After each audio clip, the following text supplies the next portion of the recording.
Hello and welcome to Jurassic Reviews. Today we'll be looking at a small carnivore in the first series, the Dilophosaurus. This Dilophosaurus was one of two released in this line, the other being an electric version with an attachable frill. This one was the cheaper version, retailing in 1993 for $4.99.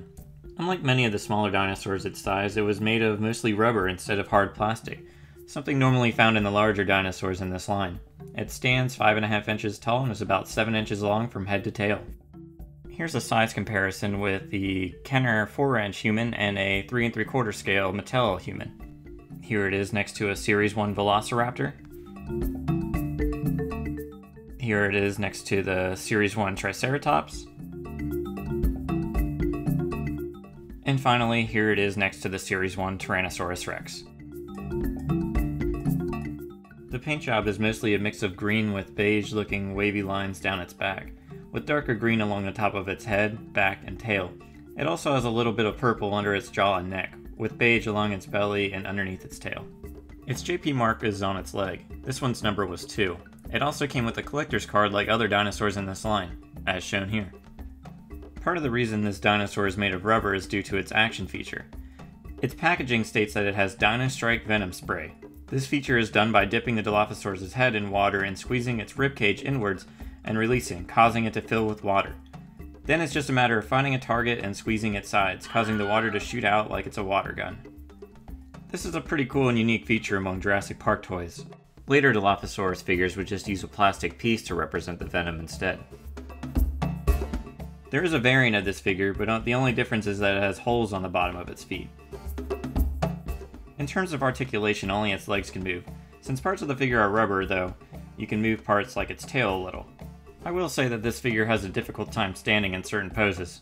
Basically, the further you have its head going downwards, the more difficult it's going to be for it to stay standing. This figure was released in 1994 in the Series 2 line. Like the Velociraptor, it's identical to the Series 1 version. The only difference is the new packaging, capture gear, and collector's card. It's slightly harder to find being a Series 2 figure, but this really only matters if you have it in its packaging or with its card. This sculpt would make one more appearance in the Jurassic Park toy lines, getting a repaint in the Lost World toy line. This version featured a new tan paint job with blue stripes and a yellow crest.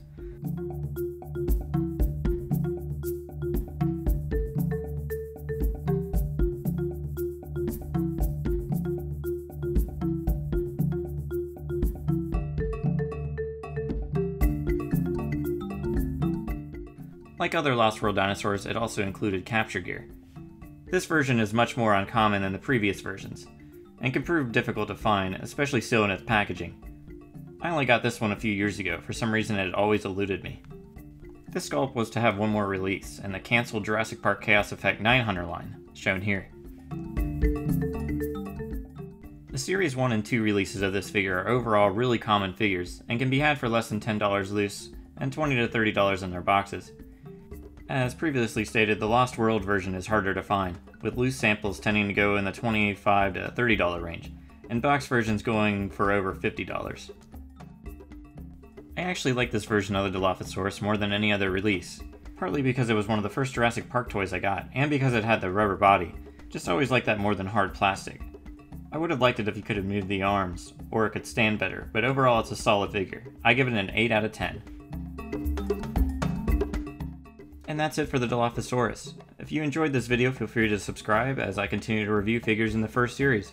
Next time we'll be looking at a dinosaur that did not appear in the film and in fact is not a dinosaur at all. Thanks for watching and see you next time.